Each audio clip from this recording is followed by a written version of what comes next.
Blue Origin announces Glenny's next launch date. China fires its moon rocket, sort of. Ariane 6 and Vulcan did the thing, and much more coming up on this week's Flame Trench. And here we go.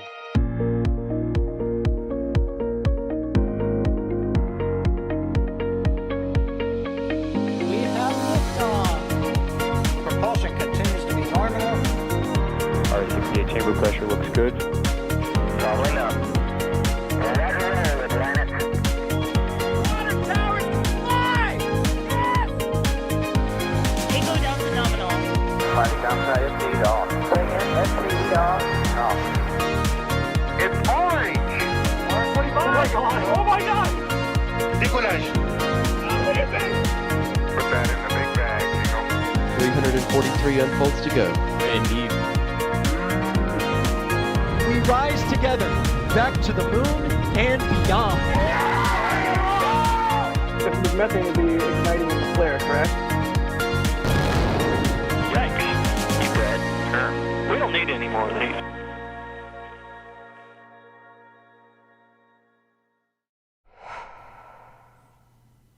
Hey everybody, welcome into another Flame Trench, where we're going to talk about all kinds of stuff today. I'm Gene Rowley for NSF, and yeah, it's been a while, and it's good to be back, let me tell you. Joining us on this Flame Trench is the one and only EJ Saw. EJ, are you out there somewhere in the ether? I am here with a really, really high quality camera. Look at this. This is great, Gene.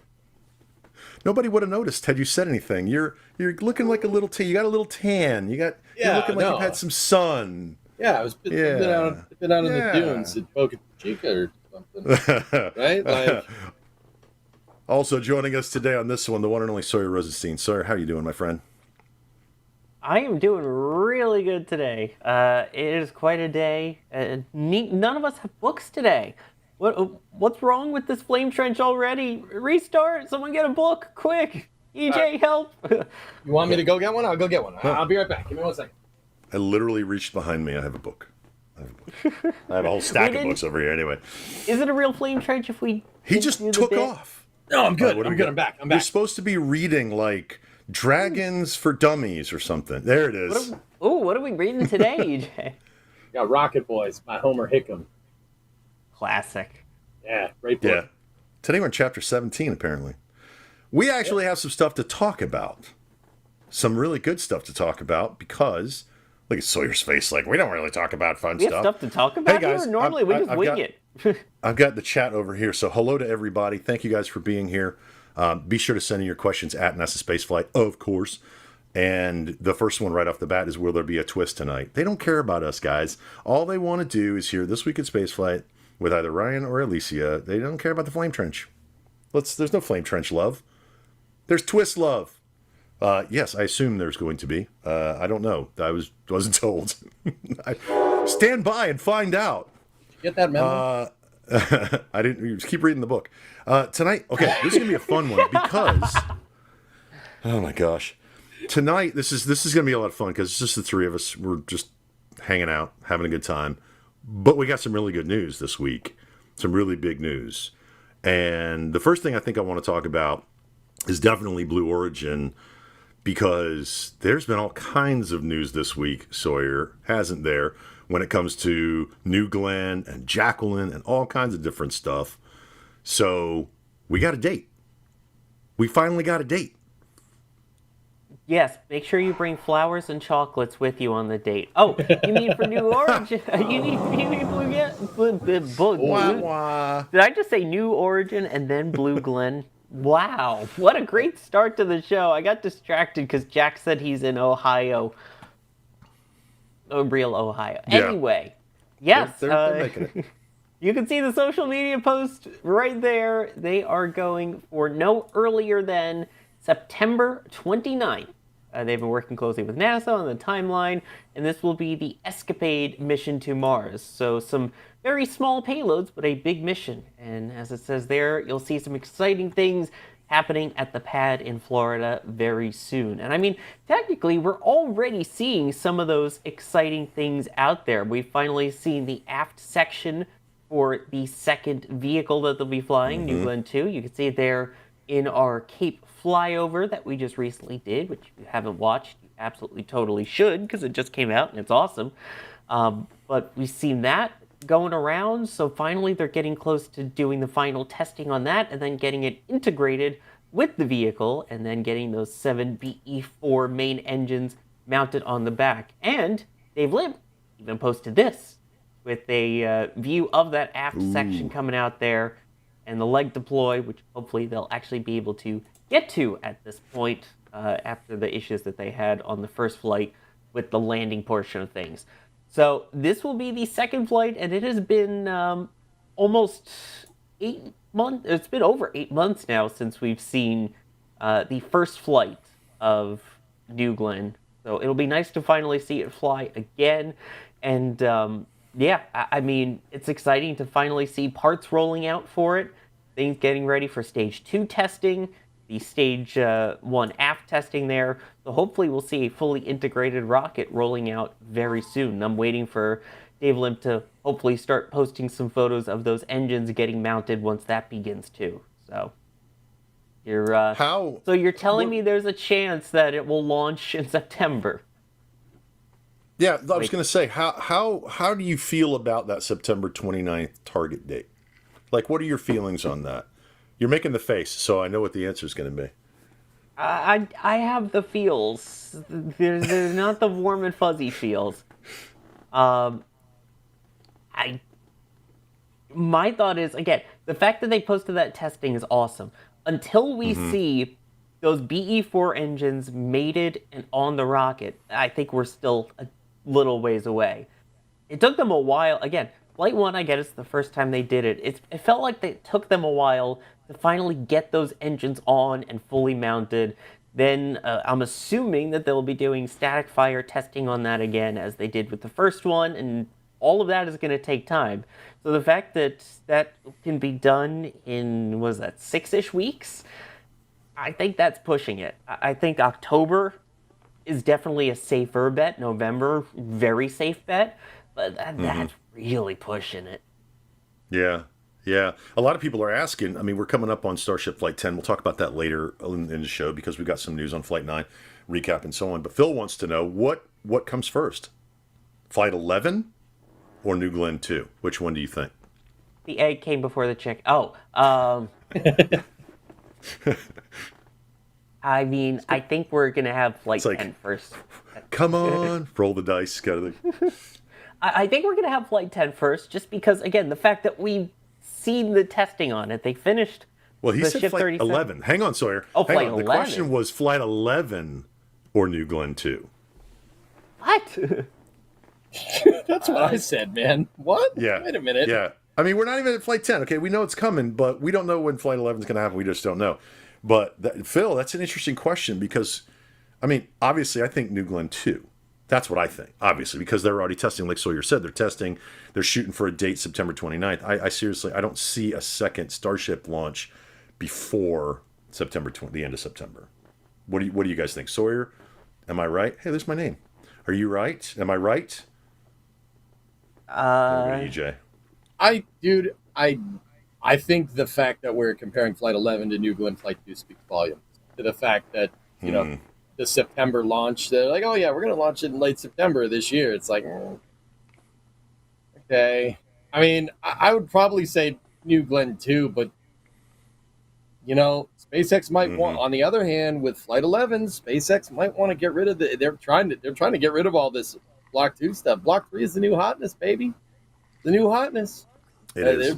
They're just, I mean, if you guys saw the updates today, and we'll talk more about that in the later segments, they've said that, you know, their Block 3 is the new thing coming in. I don't know if you guys saw the grid fins that they posted the other day. Yeah. So that tells me that they're going to want to try to get, you know, Flight 10 and Flight 11 out pretty quick. So I don't know, man. Like, that's, you know. There's also the huge asterisk there that Flight 10 has to go well. Yeah, that's right. That's a good point, dude. It has to succeed. Yeah. It has to not require a mishap investigation, as we've seen for the last 3 flights in a row. Minor detail. Yeah. So given that Blue Origin got their first attempt to orbit, and we know they had some issues on the landing. Let's switch over, talk about this Escapade mission, because this is kind of how critical is Escapade, putting it on a rocket that, made it to orbit the first time for the second stage? Is it smart to put it on New Glenn too? Sawyer, I'm asking you. What are your thoughts? Why not? The first launch delivered its Blue Ring payload perfectly. Pretty much, if we were using a ULA reference, it was a bullseye, basically. It makes sense. Also, at the same time, New Glenn has a huge manifest ahead of it. It is also part of NSSL, which means it wants to get national security payloads on it, and they require at least 2 certification flights. So to get these first 2 flights is absolutely critical and massive for then being able to launch those high money, high importance payloads, things that can only launch on either New Glenn or Starship, and right now Starship isn't orbital and launching payloads. So essentially, right now New Glenn would be the only one to be able to launch some of these satellites. So might as well get it out of the way with a customer payload first, prove proof of concept, and then you can get to the bigger stuff. And keep in mind, you also have Kuiper that has contracts to launch on New Glenn, and they are so behind right now, they probably want that big rocket with a huge payload fairing that can carry a bunch of satellites at once to meet the deadline they have of mid-next year to have half their constellation up. Yeah. EJ, do you think the first New Glenn launch to orbit was a fluke? Or do you think it was based on Blue Origin's pacing and how they, very un-SpaceX-like, took their time? Gene, I think the ascent was not a fluke. I think that system, they had flight data from a prior Vulcan mission. Flight data is king when it comes to this stuff. What I think was something that they didn't want was I fully, and guys, this is just personal speculation. I don't have some crazy inside source or something. I firmly believe that Blue was really, really wanted to land that first stage. I know they said they called it so you're saying there's a chance, but I think they were fully expecting to land this thing. They were fully expecting to get that booster back, and they were fully expecting to fly it again sooner rather than later. And I think that is what's contributing to their scheduling problems, dude. I don't think it was a fluke. I think the design is pretty dang sound, if you ask me. Pretty good. Mm-hmm. Pretty good for what it is. For a rocket that big, guys, that core stage is huge. It's absolutely monstrous. And that certainly is the challenging part. But the only fluke I think that they thought was, the first stage not coming back down. I fully believe they were going to try it. They wanted that first stage back. They didn't get it, and that screwed up their scheduling pretty bad. I think they wanted to reuse it and get Escapade out. But who knows? That's just speculation on my part. I don't think it was a fluke. I do believe that the next one will go fine, booster landing kind of pending. We'll see. We'll see how that happens, Yeah, no, it's a great answer. Let me thank some folks, and we'll get to a question real quick, because I know Sawyer's chomping at the bit to answer some of these questions. Devin, thank you so much for gifting 20 Red Team memberships. And remember, guys, if you're in chat and you get a membership to join Red Team, say thank you. This is big. We love it when you join the family here. Kyle, thank you for becoming a launch director. Amazing. And is it that's the highest one, right, Sawyer? Yeah, launch director and then flight engineer. Flight engineer. Either and you way, get access to our member Discord. Yep. And your name at the end of the Flame Trench and all of our other special shows. And we even showed it the other day in the Jack and Dan Driving Extravaganza members exclusive stream. And they're still driving. Hopefully maybe they'll pop in and say hi and let us know where they are. Right now they're in that Ohio Riz yacht. Sawyer, no. But they're in Ohio, and isn't that a meme that the kids these days say, the Ohio? All right. Don't ask me why I know this, but that is a bad thing, okay? Sorry, I don't speak whatever that's called, but I know that means bad. So if you're saying he's Ohio, you say he's in Ohio, you're saying he's bad. Kids, am I right? Am I right? He's in bad, then. Get off my lawn. Bad. They're driving through bad. They're driving through Ohio. Oh, God. Space Popes, thank you for that. Super chat, man. Super generous. Thank you very much. Appreciate it. Bless the Frame Trench, Jack and Dan. They're on the road. So, yeah, Traveling Mercies, absolutely. Eleanor, thank you very much for being so generous. We appreciate it.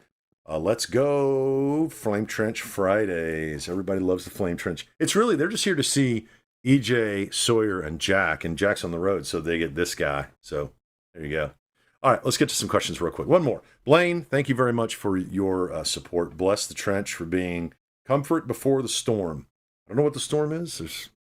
Hopefully it's rocket launches, and hopefully it's New Glenn rocket launches. Let's see. I think I just unleashed the storm with my brain rot. So you're talking testing of some interesting testing going on with the parts of New Glenn 2. New Glenn 2. I'm going to call it Glenny 2. There you go. Put that on a shirt. No one will ever do it again. We call it Bong De. Oh, God. Glenny Dose. Bong De. So do we know, Gabriel wants to know, do we know the next test for New Glenn, or as the kids say, Glenny? I mean, they've been doing everything with the aft end, which, again, you saw the legs there. I know they have the simulator positioned out at the pad. We've seen that out there, so I'm not sure what they're going to do. Stage 2 testing has been ongoing for a while out there. I mean, the big thing before launch, of course, will be the fully integrated test and everything in there. And there is the aft module activation test that Dave Limp, the CEO there, was talking about. So the 4 APUs, everything in there, the hydrogen peroxide system that powers the hydraulics. That's awesome. So next, as it says, mating the aft module to the rest of Glenn Stage 1 and installing the engines. I think if there's not more Stage 2 testing that happens in between them, which I could see them doing, because they have their Stage 2 test stand out there, then I think maybe it's going to be static fire. And again, you can see there the New Glenn simulator positioned out at the pad with the transporter there from the flyover. So, I mean, besides ground system testing for the actual rocket itself, we'll say. So, Can't See Me says, this is for you, EJ. Never let EJ get away from the flame trench. I come for the relatable one. Dude. Okay. Bro. Whoa. Sawyer and I just got pushed off a cliff. Yeah, I was going to say, they made you read that, Gene. I know. I chose to do that. But I was like, EJ is relatable. He just steps out of his chair anytime he wants. What do you mean? I'm very... ouch. I know. That kind of hurts. I would step out of my chair, deep but down that's in my okay. hurting place. Let's say, dang, I didn't need to grill my coworkers like that. Jeez. My boy's here. I mean, I'm so relatable right. with the kids, Ohio Riz. I'm not. Stop.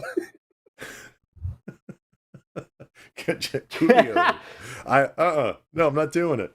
Relatable. The more Maybe it makes 12? EJ angry, My the more gosh. it makes me laugh. Oh my God. Stop. Well, there's a poll, though. There's an ongoing poll What is it? from Chris Bergen, who says, goodness. An American once told me Ohio is the best state and the New York Jets are the best goodness. NFL team. Accurate? He was truthful or inaccurate? You fool, Chris. Leads. Yes. Have All fun I'm with saying. that one. Wilbo Baggins, haven't seen you in a while because I've been missing, my friend. Welcome in. Thank you so much. 10 Red Team memberships gifted out. Wilbo, we love you. Thank you for being here. Old 177 Pilot, some Flame Trench love. Thank you for that support. It is huge. Thank you for being here and sharing the love with us. We have a good time. This is what the Flame Trench is all about.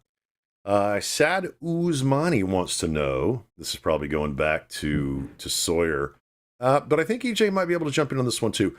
If New Glenn nails the booster landing, do you think they could launch the third flight this year as well? Yes. Sawyer, I'll go to you first. Actually, EJ answered it right there. Yeah, So EJ, moving you go on, first. I'm he intrigued. just jumped in. Do you think they're Did you that far say- ahead in their development of the components of Glenn 3? You think they're that far ahead in that, Billy? Is I mean, this to me or Sawyer? It's to you. You jumped in there with a yes. I don't know how far along the components are. I would say yes, but I want to hear what Sawyer has to say. Sawyer, tee it up. Yeah. First off, to the person who asked, is it too late to take my membership back? Fair. Sorry, Kyle. But Nope. Why would you ever want to? It's ours now. You can't have it. I Oh, get the bell ready. Here we go, Jay. I don't think so. I don't think they can. Really? Really? I mean, What? at the pace that they've been going, they're still learning. This is only the second flight. So I think next year it would be more possible to hit that pace of, in 3 months. But given how long it's taken them to get from Flight 1 to Flight 2, and remember, the Flight 1 investigation was solely for the landing. There was no mishap investigation required for any portion of the launch. It was solely because their license stated launch and landing, and they didn't land. The fact it's taken this long, I I don't think they can. I mean, yes, we've seen that there's already parts for the third vehicle in the works. I just think that's going to come early next year. I don't know how they'd be able to turn around. And again, this is the end of September. So it's basically you have October, November, and then would have to launch sometime in December. And then you get the range conflicts as well as you get towards the end of the year and the holidays, and all of the other launch providers that are trying to squeeze as many launches in as they can before the end of the year. I don't think it's going to happen. Yeah, but Sawyer, I mean, if they land that booster, they're gonna. You don't have to take into account that the fact that they have to make a new one. And this is what I mean, dude. That's what I'm talking about. Like I fully believe, and once again, I can't prove it, and this is just DJ's wild speculation. I think that they really wanted to get that booster back, and I think if they get one back, look, I mean, we've seen that footage of that aft module testing. That thing is pretty complete. It's not like an iterative design. It's something that's very much kind of finalized. It very much looks like flight hardware because it is, right? So I think if they get one back, I think New Glenn can be turned around pretty dang quick. So I think that could potentially increase cadence. But then again, I'd say you bring up a good point with other launch providers. Sawyer, it's not like they got the range clean for the entirety of Q4. I think that's a very good point, to be honest with you, and that kind of throws a monkey wrench in my analysis here. But also, I think they'll be more likely to do it. But yeah, it's a good point mentioning that Cape is really busy nowadays. Yeah. It ain't like Sawyer. It ain't like 15 years ago when we were covering shuttle launches, where it's like, you might get a shuttle launch in 3 months, or something. And oh, look, a Delta went off. That's nice. Okay, another 4 months down the road. Yeah, that's a good point there too. But Yeah. here's the other thing, though. When you're talking about that, are you saying that they are going to, for Flight 3, refly the booster from Flight 2? I think their plan was to use a new booster regardless, so you still have to go through the process of getting it ready, testing it, etc. And if you're going for a reflight of the booster for Flight 2, then that's extra time to then take the vehicle, essentially, since it's your first time using it, take it apart, check your systems, do your first time refurb. That SpaceX has gotten to the point where they can do it in a matter of weeks. They've never done that before, so it's going to take them longer that first time. Yeah. I mean, that's a fair point, Gene. Yeah. No, I had to turn on my reusability brain when talking about New Glenn, because when I was asking these questions earlier, I'd completely forgotten that they were going to try to land the booster and reuse it. Like, I wasn't even thinking in that term. And we're going to kind of switch gears here. I think we've talked about Glenning enough. We're all looking forward to it. We want to see the next launch. And we're going to. I wonder your opinion, though, Gene, really quick. I want to hear your take. If they land it, I think they could do it, given if they have a second stage ready to go, honestly. I think they could. Again, had to turn the reusability brain back on, because when I asked EJ about components earlier, I was thinking a full booster, full second stage. If they go that route, I don't think they're going to hit it by December 31st, no. If they try to reuse it, get as much data they can, I think they might be able to do it. So. And I must make a quote here before. Sorry, I just want to make a quote here. This is critical. Alejandro Alcantarilla Romero in the back channel says the following, and it is now on the record, here recorded on the Flame Trench. Clip it, folks. Quote unquote from Alex. If New Glenn Flight 2 goes anytime in September, I'll get my hair cut down to the length of a tiny ant. Yes. Whoa. Exactly what that means, but That's it. Let's go, Jeff. Let's go, Jeff Bezos. Now I wanted to go in September. It's money's on the record. line, buddy. Dang. Hey, speaking of something else that was on the line when we talk about Alex's hair, we had a huge patch rescue. And guys, if you haven't been watching the patch rescue streams, they're a lot of fun. Jack and Dan have been out there. They drove somewhere, and there they are. Hey guys, can you hear us? What Live. up? Yeah, can you hear us? Hello. We are in bumper to bumper traffic. Problems, but it's real. They're humans. This is not AI. Hey, There we hello. go. Oh, Hey guys. We couldn't hear look you at- in Discord. Yeah, we're in bumper to bumper traffic. We're probably gonna lose the Starlink again because we're going under an overpass. Perfect timing. Say Jack. something. Hi, Jack. Something. Hi. Oh, much better. It's quality television. Yeah. So, how's your road trip? How many miles have you guys driven? Oh, that's a good question. Lots. I didn't even hear it. How many miles have you driven? Oh, we probably should have taken note of that. That would have been a good idea to do. I have a GPS. We obviously started in Starbase. We went to Dallas, then Dallas to Indiana, Kentland, Kitland, yeah. and now to just outside of Atlanta. But right now we're in somewhere in Ohio.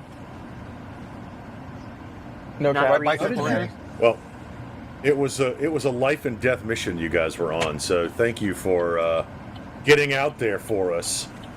For those that may not know, Yeah, we had to get these. they did the patch rescue. Ooh, slick. Yeah. The best part is that people are already getting shipping notifications. All right. Awesome.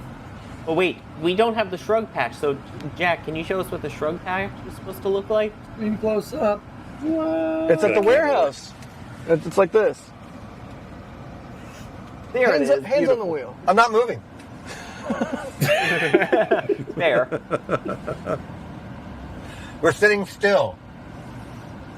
Fine. That's the Fine. only reason that they're allowed to do this is because you're in a traffic jam. So thanks, traffic in Ohio, for allowing Jack and Dan to do this for us. So how was the road trip? Like, you guys just having fun? I saw the stream. People were saying earlier there was a part 1 and part 2, and apparently D reduced it, and it was just a lot of fun. Yeah, so D produced the day 1. Day 2 was Carson. D is producing day 3. It's been a blast. It's been a really good drive. I have to say, I thought I would have wanted to destroy Dan much sooner than now. But we've made it. We've made it this far. Stop it, stop it, stop it. We had a bet. I owe Dan ice cream. Yes, you do. So we got to do that at some point because I lost the bet yesterday. The member streams are fun, right?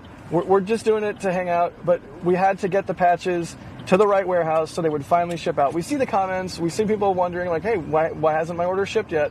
So Dan and I rolled out to Dallas and then Indiana and then now back to Georgia, and then I'll fly back to Starbase just to make sure it happened and got done right, and that people are getting shipping notifications today is pretty amazing. So I don't know. You guys can flame trench it up.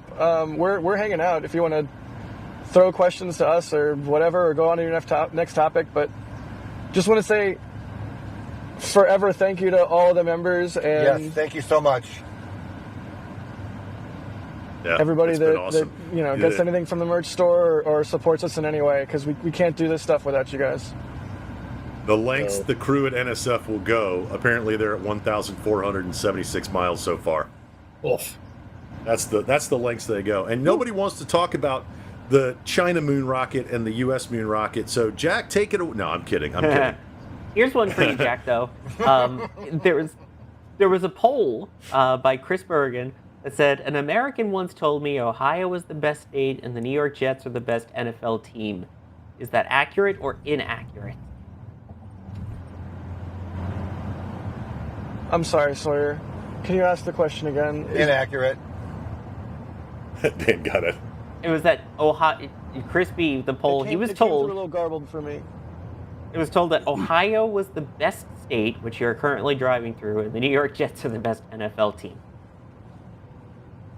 Yeah. The best state's California, duh.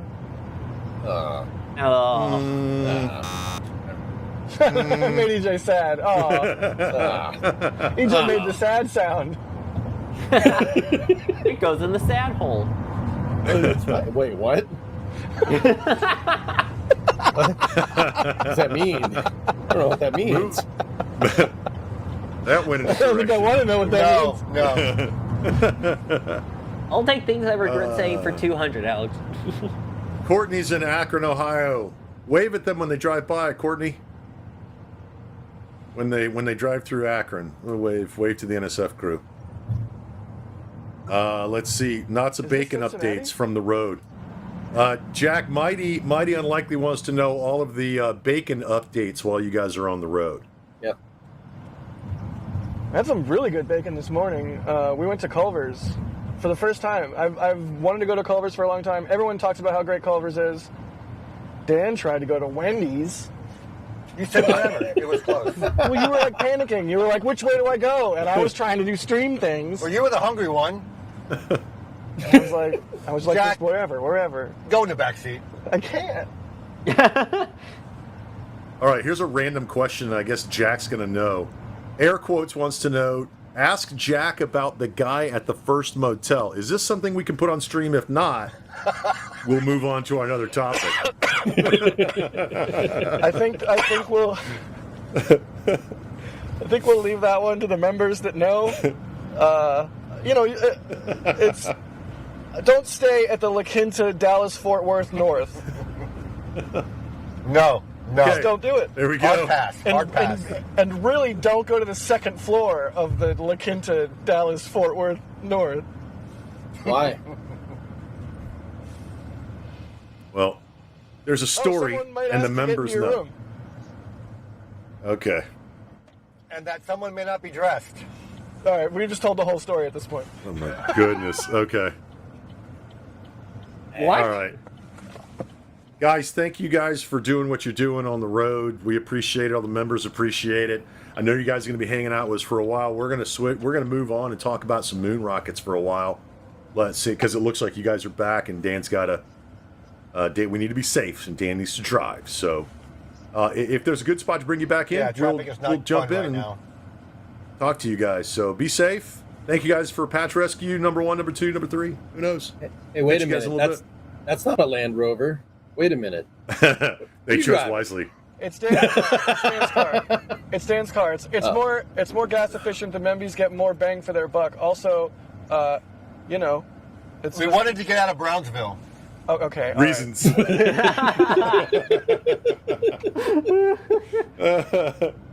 You guys got really good roadside assistance. Okay, y'all be safe. Talk to you guys a little bit. Oh my goodness. Take care. All right. I want to talk about moon rockets while they're on the road and being safe, because there's kind of a space race going on. You know, we've been through one of them. We know who got to the moon first. Knock on wood. Go USA, USA. But there's kind of a moon race going on right now, and I love watching all the streams about these private companies. They're getting there. They're landing rovers. They're not landing rovers. They're not landing things. They are landing things. But China's making some moves. China's making some big moves. With their Changzheng 10, I mean, we've got some stuff to talk about, because we did see the first subscale first stage. I mean, with their space station they're making moves to the moon, and I kind of just want to. We can talk about the rockets, but I want to gauge your guys' feelings on the new space race. Long March 10. Thank you, Adrian. I'm speaking. Sorry, Alex. Alex. I'm speaking China. I'm reading my Chinese over here. Now, EJ, Long I'm gonna March come to 5 you. plus 5. I'm gonna come to you first, EJ. What are your thoughts about the Chinese moves? There's the firing, and up against like an Artemis 2, which is our crewed flyby. Okay, I would say that right now, and I know, like the shirt I got on and everything, and totally not biased. I'd say that right now the U.S. is closer to getting somebody towards the moon, but I think you'd be kind of stupid to not think that China's going to get there eventually. The lunar ambitions are pretty overt and pretty self-explanatory here. They're definitely making moves, but I will say, like, they're doing all this testing, and that's great. They did a lander test the other day. They have this whole rig that's up that they have that looks like a shipping crane or something that's designed to, um, test like lunar landings and stuff. And the lander did seem to work. It seemed to be okay. Like, obviously, we're not going to hear about it, right? But they are making moves, and they are laying the groundwork for a lunar program. And I'd say that, Gene, at this point, we're absolutely racing against them for better or for worse. It's definitely what's going on here. I'd say that the U.S. is a little bit further ahead. I mean, Long March 10 is in the pipe, and it definitely will happen. But Artemis 2 is in the VAB. The Orion has completed fueling inside of the MPPF, and all that's left to do is install the launch abort system and put that thing on the rocket and go. I mean, for the first time, we've seen schedule moving left for a NASA rocket. That hasn't happened in a while or ever. Let's go, right? So I'd say that the U.S. is currently closer to getting people there, but just because you're closer now doesn't mean you're going to win the space race.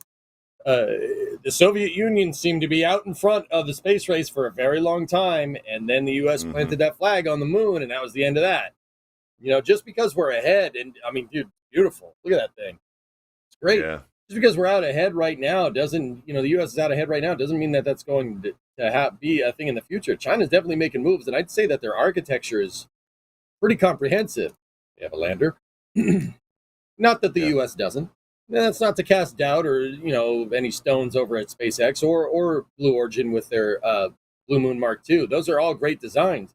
But we got to make them. And, we have some time, but I don't think that's really a good way to think about it. You got to be preemptive about this. You want to win a race, right? It's not just like, okay, let's go, right? Building a race takes winning a race takes time. You got to build a race car. You got to build everything that you need. You need a good pit crew. You need, in this case, the pit crew would be like your flight controllers and everything. And you need to build a good rocket. You need to have a comprehensive architecture. That architecture needs to be tested.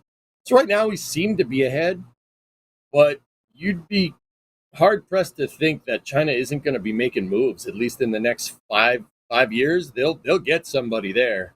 Oh, they will. They absolutely will. But I'd say right now we have a little bit of a lead because, rockets, building super heavy launch vehicles like Long March 10 is going to take time. Long March 5 times 2, right? Yeah. That's going to take some time, but you'd be a fool to think that they're not going to get there. What do you think? Yeah, I agree with everything you said. I kind of want to move to the lander side of it, and they're looking at putting, I guess, an uncrewed lander and their test vehicle on the moon at 2027. I'm going to bring Sawyer into this conversation about landers. We've seen a lot of landers go up recently. The Firefly and the Hakuto, and some of them were successful, more successful than others. We don't know what China's doing. Like, we know everything that these other companies are doing because they're putting it online. We're watching them stream. We don't get that from China. Sawyer, what is your feeling about this if they're looking at putting their initial test lander on the lunar surface in 2027? By the way, first off, with all these moves you're talking about now, I have Night Moves by Bob Seger stuck in my head. But anyway, hey, it's funny. It is funny how the night moves. Go, Chad, go. I mean, my thought on it is, yeah, it really brings me back to Soviet Union was ahead with satellites and the first human into space, and then came Gemini 6 and 7 and the first rendezvous, and that was when they jumped ahead. I think if China gets their lander on the surface before us, even if it doesn't have people on it, if it is what will eventually become their crewed lander, I feel like that could be the equivalent of that Gemini 6-7 turning point. Right now, we will hopefully still keep that advantage of getting people back around the moon first with Artemis 2, with that being scheduled now hopefully for February of 26, but no later than April of 26 is the current date for that. What really worries me right now, and again, like you said, it's not a slight against any of the companies, is the fact that we are in a transparent phase and have seen basically zero progress from the lunar lander side of things here. it feels like we're learning more about the lunar lander on the China side than we are about the progress of clips for human landing here Hmm. and HLS in the US. So that's my worry is we'll definitely beat them with people. We'll have the infrastructure and stuff, but I think they'll get that uncrewed lander first before the US gets its uncrewed lander. So maybe we're looking at this the wrong way. Maybe we look at this, we're partnering with, all these other space agencies to get Artemis and the International Space Station and the next space station, et cetera. And China's just China. So perhaps we're looking at it the wrong way, right? Maybe this isn't a space race. It's not about who goes back first. It's about what we do when we get there. We're talking resources. We're talking water ice at the South Pole. We have these private companies that are out there doing their thing, trying to get clients and paying clients, rovers and science to the moon. So, is this a thing we should be talking about? Because we like the rockets and we like the science, we like the tech, but is it really a space race? EJ? Yeah. What do you? I mean, yeah. Sawyer, go ahead.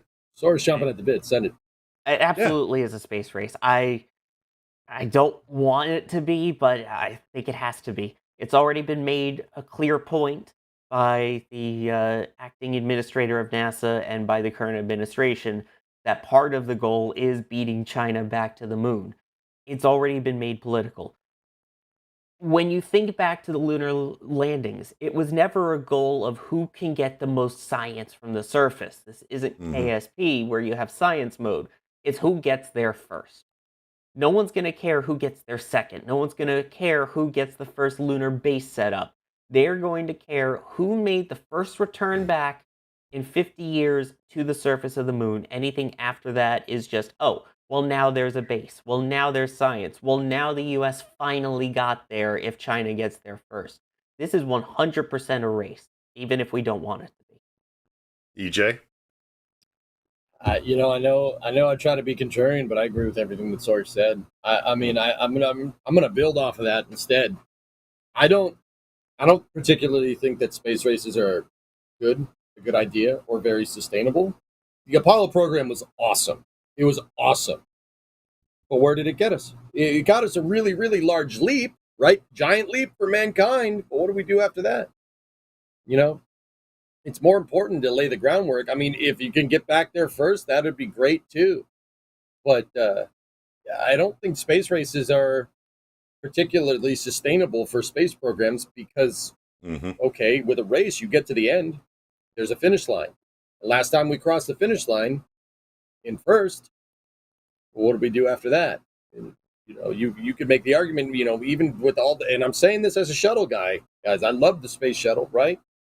You can make the argument that we really haven't done much in the way of more celestial body exploration after that. It's been a lot of low Earth orbit, a lot of science, and that's all fine and dandy. That's great, and that's not to exclude the probes that have gone out all over the solar system. It's fantastic, right? But I'm talking about, the stuff that you space race over. You don't necessarily space race over scientific payloads or probes going. I mean, even though that was a component of the space program, but what won the space program, what crossed the finish line, was getting people on the moon. What's to say that won't happen to the Artemis program again? I don't think it's particularly a good idea. I mean, it's a way to make great progress, no doubt. But yeah, we're definitely in a race, whether we like it or not. I mean, there are geopolitical ramifications here, whether you want to ignore them or not. Sawyer, I think you're absolutely right. Yeah, and I see people in chat saying, oh, well, the USA already got there first, or China can't be the first to return if they've never been there. I get that argument, but this is a different kind of race. It's one thing, that was the race to the moon. This is the sequel. This is the race to return to the moon. We've seen races where people say, I want a rematch. This is the rematch, whether we like it or not. And since the Soviet Union doesn't exist, China's kind of taking their place in this sequel. They're the new evil, the new competitor, whichever terminology you want to use. So yes, the USA did it first. But this is the return race. This is lap 2, take 2, Electric Boogaloo. Sawyer, get the bell ready, Jay, because I'm going to disagree. Ooh. Let's go. And here's why. And as the host, I get the last word before we move on. So there you go. I've already won this fight. here's the thing, okay? It took 50 years, give or take, for China to do what we've done once. I'm going to agree with everybody in chat. I agree with you. So it took them, or anyone else for that matter, 50 years to do what we did once already. So when we go back to the moon after another country or space agency, it's really not going to matter because they're still only equaling what the United States did already. So are we going to go and stay? Yes, we'll lead that fight. We'll lead that race. Excuse me, not a fight. We'll lead that race. No, not throwing the shade to my friends in China, my Chinese friends, whomever, but you're doing it for the first time, and I wish you well. We've already been there. We're going back. It's not a space race. We won it. You're in second place. Have a nice day. Hey, Jen. Damn. Hey, Jay. Damn. I have thoughts. Ooh. Here we Scotland go. will be like 63rd on the list to get to the moon. Yeah, we're in trouble. Go ahead, my And we friend. never heard from Gene again. So, you said that the US done this 50 years ago, which, of course, is true. Whatever. I think the technological difference between 1960s and now is immense. So it's a completely different race. And I think there's also a geopolitical component to it that, like, back then it was a political race more so than we're going to go here to stay, right? Which I think we covered. Is the reason that China hasn't gone back until recently a technical issue? Or is this like nobody was doing it, so why would we do it? That sort of thing. I'm actually, that's a great point, great question, and it's love to hear you on stream. Everybody give Jay some love. Everybody in chat give Jay some love. That's a great question. Yeah, and I'm going to answer it this way. Technologically speaking, China has very quickly, give or take a few years, reached a point where they have their own space station. They have a robust space program. They're testing new rockets. They're testing more powerful rockets. They're testing reusable. That's all good. Us rocket nerds, we want all that. But is it really a race when you're doing the thing that's already been done? If you ran a marathon, Jay, and then I ran a marathon 50 years later and I said, woo, I beat Jay. It doesn't make any sense. What if you beat Jay's record, though? Okay, what record? In the marathon analogy, what if you set a faster time to do it? Okay, it's still not the first time. If you do it faster, if you do it like that's an achievement for that country, no doubt. Landing on the moon, landing humans on the moon is amazing, and this rocket nerd wants to see it. Whether it's a Chinese astronaut, a cosmonaut, somebody from ISRO, somebody from JAXA, somebody from ESA, I don't care. I want to see humanity on the moon. Yeah, agreed. To me, it's not really a race anymore. Go ahead, Sawyer. Well, what if Jay won the 2024 marathon and you won the 2025 marathon? Is that not That's what's not how happening the math here? works. Yeah, it is. That's not you how can the both math win works. the 50 marathon. They're years. different marathons, different years. Right. Right, but I'm Which not is what's racing happening him. now. I'm not racing him. They're not racing us because we've already done it. They're racing themselves to do it the first time. Well, let's say that in 2024, the USA was in the marathon, or the 60s, and the Soviet Union was in the marathon, and they beat the Soviet Union in that year's marathon. Now they're racing again, but Soviet Union isn't in the race. China is racing against them in the marathon. So, Gene, yeah. And also, it's worth noting, by the way, folks, I just don't want it to be when a we race. talk about China, China has landed on the moon. Have they landed people? No. They have sent landers to the moon. They have sent rovers to the moon. They were the first ones to successfully land and send back data from the far side of the moon, the non-Earth facing side. So it's not like they've never done any kind of lunar exploration and this is their first hurrah. So that's why when people say, oh, well, they're not going back with humans, yes, but there are still, this is still a return to them for lunar exploration. Yeah, I agree. Gene, I got a question then, fellas, like real quick. Okay. So I think, Gene, you make a compelling argument saying that, we already won this race. We don't need to worry about that. We just got work. But when we go back, we're going to go back to stay. Who cares if China gets there first, et cetera, et cetera. that's a good. Yeah, I think that's a very astute way of looking at it. But also at the same time, if that was the case, why is there so much political sentiment being drummed up about this being a space race? Yeah. Why are they saying, oh yeah, we're space racing China? And Sawyer said it himself. Even the president is saying, like, oh yeah, we're in a race against them. We're, right? So why are we saying we're racing? When we already won. Like, why would they go about saying this? Like, why would they think it's a new space race? Well, what are we racing? I think it's a very interesting question. What do you think? I agree, but we keep saying things like, in this current space race, China will land humans on the moon first. I'm sorry, guys. There is no way ever China will land humans on the moon first. You have to caveat it with, in this current space race. Therefore, you can call it whatever you want. Fact of the matter is, whoever lands humans on the moon next will be the second people to do it, whether it's China or the US. Now, again, not taking any away from the Chinese space program. We've seen them come like very quickly out of nowhere to having their own amazing and immaculate space station, where ours is aging and we're replacing it. And I want them to be successful. We want them to be as successful as they can be, but we're also going to do that, right? And again, I go back to the fact that we don't get a lot of information from them, so we don't know where they are in that process. We're kind of saying, oh, they're doing some testing, so we kind of say launch in 2027. If they give us something that says we're putting a lander on the moon that is designed to carry humans in 2027, sweet, we got that information. But the rest of it, I mean, it's not like I can turn on, Chinese Launchpad Live from NSF and see what's going on 24/7, right? That'd be great, by the way, if you're listening.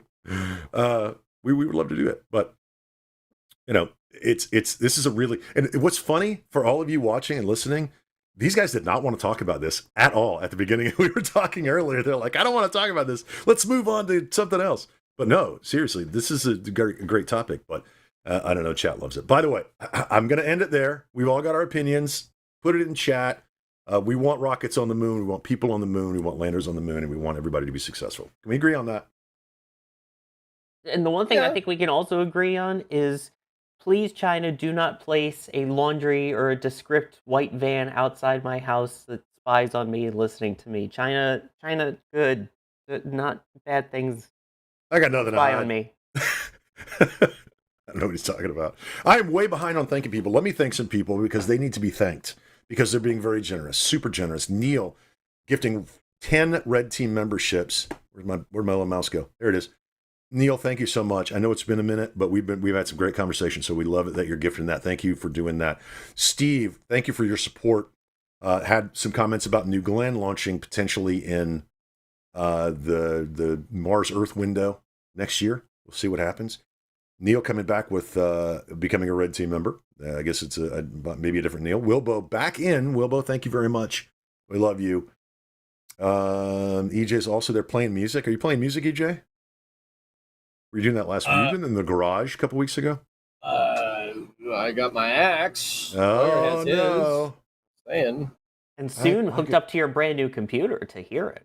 Ooh. Oh man, I was wondering if you're gonna bring that up. Jeez. I kept it subtle. Oh. We're gonna talk about that as I thank Anonymous for gifting 5 Red Team memberships. I'm way behind, guys. I really need to get through this. Michael, thank you very much. Do it, man. You've upgraded to Red Team. Awesome. Don't forget you can upgrade. And let's see, Mr. Gamer. Will there be cheesecake? Oh, you know what? I kind of want cheesecake now. Like he's grinding on it. I can't play it. It'll DMCA it. I mean, I'm not that good of a guitar player, so probably. If the booster lands in the ocean or on a tower, oh my gosh, I'm not saying that. I'll put it on chat. You guys can talk about the hole that goes in. I'd rather be flying an X-wing, as another name we know. Thank you for your support. Watching Jack and Dan is like watching Red Green and his nephew. Now, Sawyer, you're probably too young to know who Red Green is. I am. Okay, EJ, do you know who Red Green is? Salsa? Okay, No. So I'm the old guy for the win here. I remember the Red Green show. Does anybody in chat remember the Red Green show? That's pretty good. I got to get that one up there. Watching, and it is like watching the Red Green Show. You don't want to keep the sad And- hole on the screen. And then Phil coming in. Thank you for your support. It's not a race of who gets there first. It's who builds the first base. Maybe. I mean, if we want to call that the space race, we get to kind of do that, right? We get to figure that out. But we keep saying landing people on the moon first.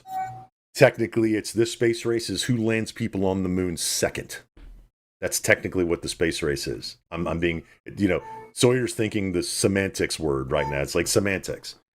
No, what I'm thinking is space that race. opinion is base. Oh, pun coin. Because he was talking about the base. Oh, the race for the base. Yep. All right.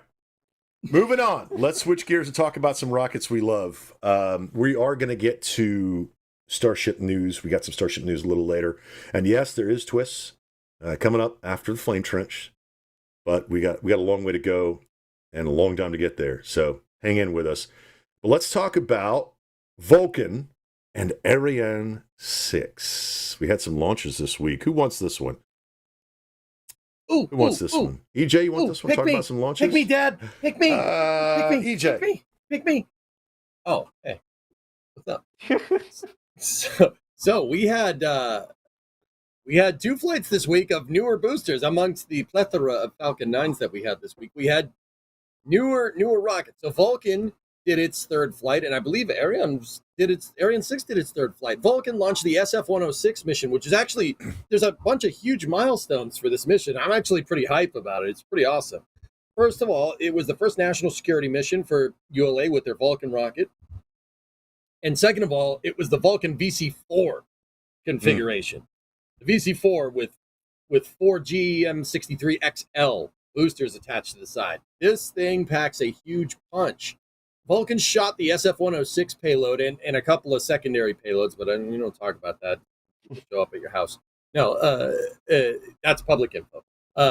It launched a bunch of payloads directly to geostationary transfer orbit, proving out Vulcan's capability as a pretty robust national security space launch vehicle. And the mission went pretty much as good as it could possibly go. This was a kind of a return to form because ULA on their CERT 2 mission, which was the previous Vulcan mission, had a really interesting observation with their SRBs. D got some really good footage of that. If you guys haven't seen that, it's pretty right. So the SRB decided it was SRB int. But they still completed that CERT 2 mission. Right, but yeah, the SF-106 marks the first national security mission for ULA with Vulcan. First configuration for VC-4, first direct to geo flight for the Vulcan Centaur. It's pretty awesome. It was a pretty awesome mission. Went off without a hitch, and congrats to all involved. Guys, I want to point out, Vulcan is not partially reusable right now, but in the future, ULA is moving towards partial reuse with Vulcan. And when Vulcan gets to that point, that's going to put us at 2. And then once Blue Origin with New Glenn joins the fray, that puts us at 3 heavy lift launch vehicles that are partially reusable. Think about that one. Noodle on that one for a second. I mean, we got Falcon 9 right now, but and having 1 is great, but we're going to have 3 coming in the pipe very soon. Pretty awesome. That's pretty impressive. It is. I mean, and Alex is telling me it's the most powerful rockets ULA's ever launched. I mean, Vulcan packs a punch. Anyway, Gene, what's up? I was just going to say, that sucker's sexy, too. Dude, that is a gorgeous looking rocket. Just from aesthetics, forget the power of this thing and the payload capacity. It's just, that is a sexy looking rocket. Oh, yeah. Who agrees with me there? It looks beautiful. Right. It looks right. It's just that, it's like, yeah, that's what a space launch vehicle looks like. It absolutely is beautiful. Have we ever done an NSF top 10 sexy rocket top 10 list? Shuttle.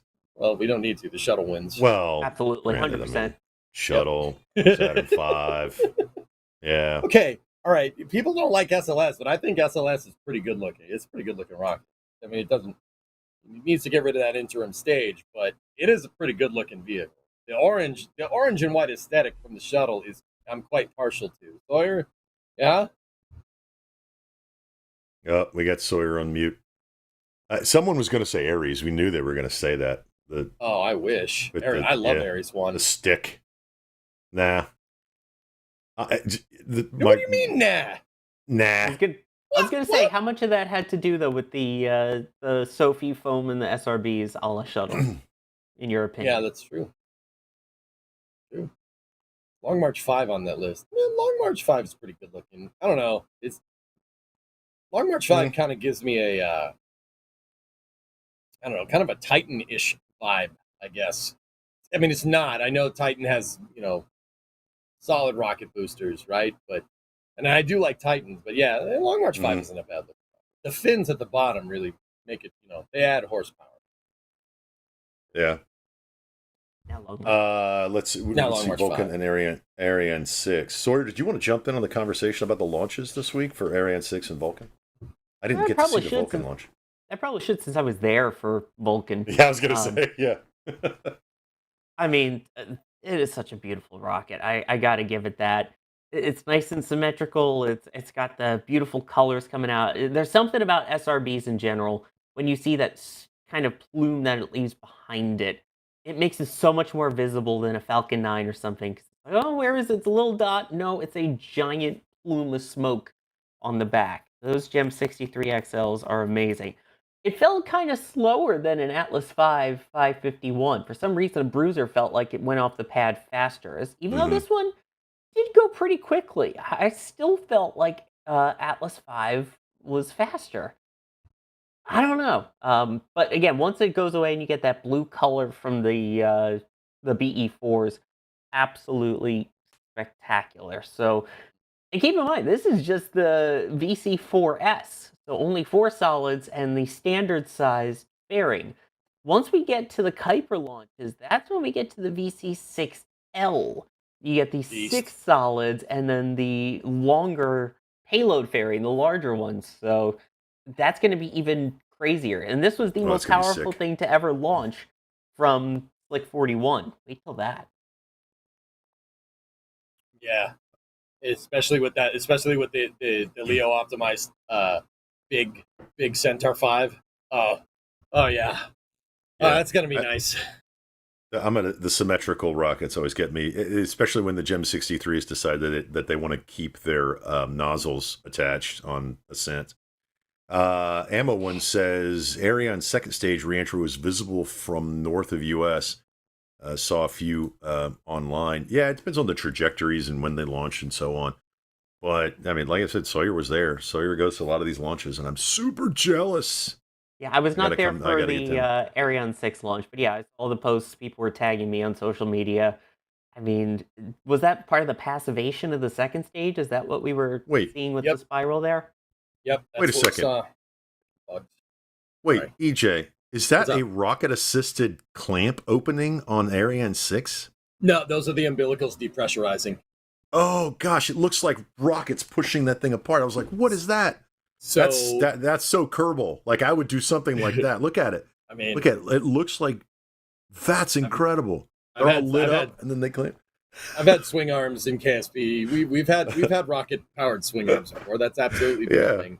Yeah. But those are okay. I know this is a popular thing here.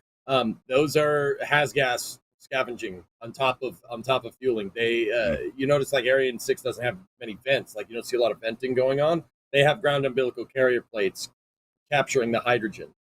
It's not called a GUP, but that's what it's called from the shuttle program and SLS. Mention it. Sorry, man. But that's what those are. But yeah, Ariane 6 did launch the METOP AG1, which I think that was called. It was the first of a set of meteorological satellites for the European Space Agency, doing like multi-layer climate analysis. It's in a sun-synchronous orbit, so that we did end up seeing them passivating the Ariane 6 upper stage over. It was actually over the northeast. It was up by me. I was doing something else. I'm not sure what I was doing, but probably sleeping. But we did see it, and that was an awesome launch. Ariane 6 went off without a hitch. It was great. I mean, got all these crazy vehicles. I gotta admit, Ariane 6 is also a sexy beast. That is a sexy machine. Those boosters on Ariane 6 are actually Vega C for stages. P120C composite SRB. It packs a punch. It goes, man. She goes. It's quick. That thing's real quick off the bat. So technically, then we saw 2 Vulcans within an hour of each other, because what's the that center core in there? What's that called? The Vulcan? Vulcan engine. Yep. Oh, it's called the Vulcan engine. It's made by the DLR in Germany. It's pretty good. Yeah, Vulcan is basically just in another language saying Vulcan. So we had double Vulcan action. Yep. And by the way, I'm going to agree with Starman. I think Chris B would get very upset with us if we didn't say shuttle was number one, sexy rocket. Well, he's not wrong. Exactly. He's not wrong, and he's going to yell at us here in a second. Shuttle. Back us on this. There it is. Facts. Shuttle is number one. Facts. Guys, send in your questions and your comments at NASASpaceflight. Let's see. I don't know what that question was. So, 2 big launches and then a mess of Starlinks, and I finally got to do some. And yes, it's good to be back, guys. A lot of people are like, hey, Eugene's back. Yes, I am. As much as I possibly can be during the summer because it's super, super busy. Somebody else that's super busy, and we're going to probably talk about this for a while,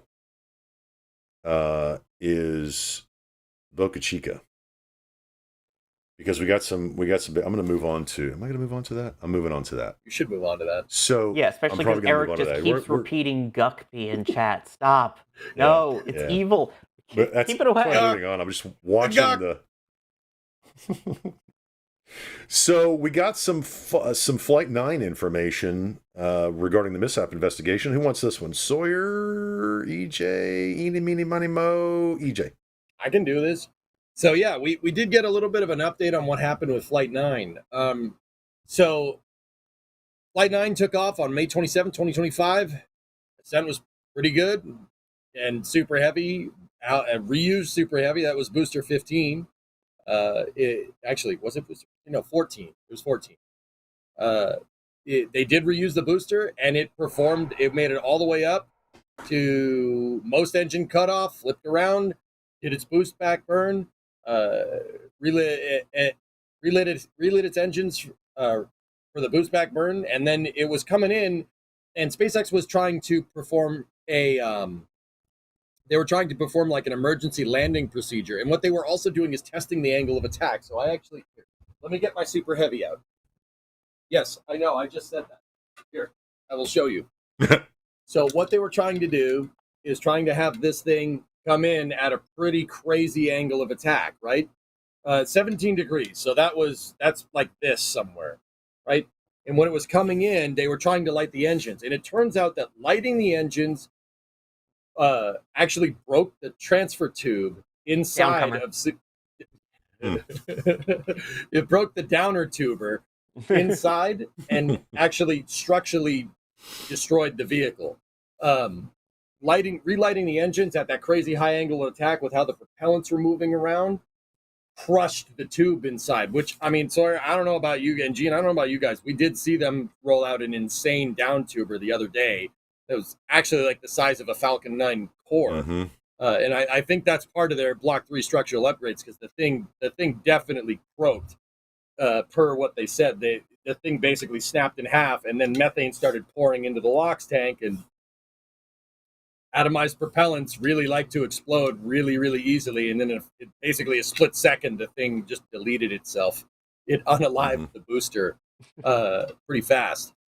Now, it was about 2/3 of a mile off the deck. It's a kilometer off the deck there.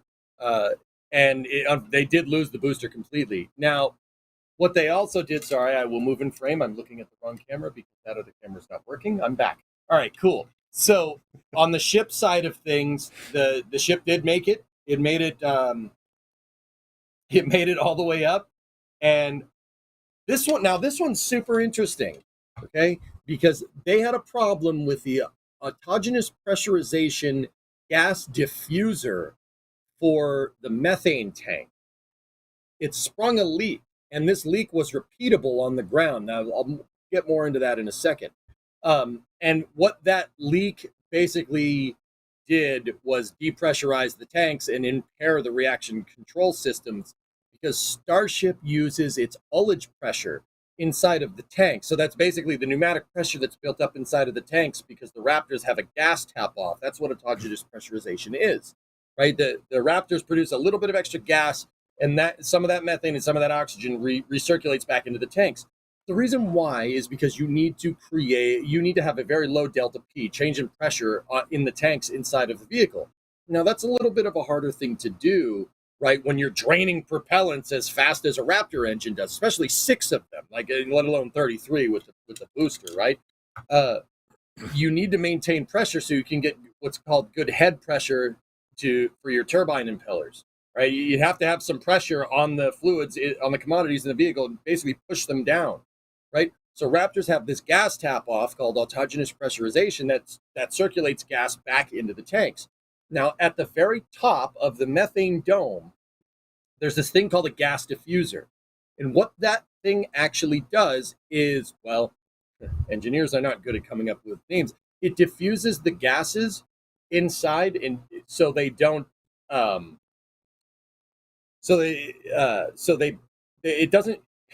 it makes them less turbulent going into the tank. That's the right way to say it. I know that's not the best technical explanation for the nerds out there that know this. It basically takes the gas and kind of diffuses it out in all directions, so they're not just shooting gas right down at their propellants, like liquid fuel, liquid oxygen, and liquid methane. And the gas diffuser did spring a leak. And what that did was started leaking gaseous methane inside of the payload bay. And inside of the payload bay, pressurized, and they couldn't open the door to deploy the dud Starlink satellite. So on top of that, you need that ullage.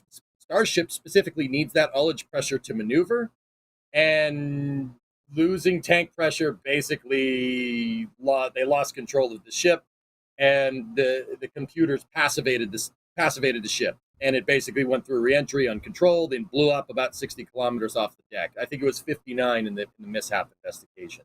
So we had some pretty crazy updates there from SpaceX. Now, they did end up talking about the later flight here. That's about as far as I got before my moderator showed up to my streaming setup and gave me a computer.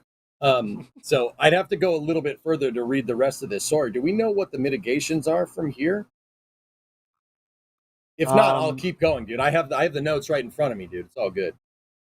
I was reading it earlier. I'm trying to remember what the mitigation was. I know that for which one in particular, I do believe they were able to recreate the failure mode on the gas diffuser, so that won't happen again with the ships. Now on the booster side, they were able to do it with McGregor, I believe they said. Yep. And then I do believe that I actually. Okay, yeah, here's Ship 36. This is what I wanted to get to. That's what I wondered if we were getting to now. Yeah, that's where I wanted to go. So that's what happened with Flight 9. So that was Booster 14 and Ship 35. Ship 36, guys, was the one that had a catastrophic failure on the Massey's test stand in the very early parts of July. And Ship 36 just blew up. Ship 36 just blew up. Whoa. Oh, my God. Oh, my goodness. Okay, so the vehicle was in the process of loading cryogenic propellants, which is not anything that we didn't know. And what happened with Ship 36 was that one of the COPVs, which is a composite overwrap pressure vessel, they are carrying they carry around pneumatic commodities inside of vehicles, guys. Usually, like on Falcon 9, they carry helium. They could be carrying compressed nitrogen to do whatever. Anytime you need like some kind of pneumatic actuation, they carry them. So let's see. We know that the COPV on Ship 36 popped. You can tell just by the footage. But here, what did SpaceX have to say about it? The most probable root cause was identified as undetectable or unscreened damage to a composite overwrap pressure vessel in Starship's payload bay section, which failed and resulted in structural failure of the vehicle, causing subsequent propellant mixing and ignition. The COPVs In the payload section, store gaseous nitrogen for use in the starships and it's for use in starships ECS or environmental control system. Yeah, see nitrogen. Like the COPVs can be used to hold all different types of pneumatic commodities on vehicles. Now, if you want to know what a composite overwrap pressure vessel is, picture a propane tank in your mind. Oh, that's right, boy, we got a nice big propane tank.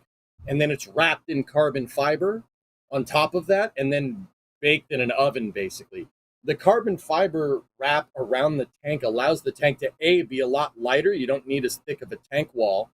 And B, you can store stuff at extremely high pressure because the more pressure you have inside of a COPV, the more it's going to push out and the more the strands are going to hold together. They get stronger. It's like a Chinese finger trap. If you try to pull away, it gets stronger. Same exact idea. So these COPVs are storing commodities at crazy pressures. We're talking like well above, like even Raptor's chamber pressure. They really, really, really could store a lot of pneumatics. And when they go, they go. It's a very energetic release of things.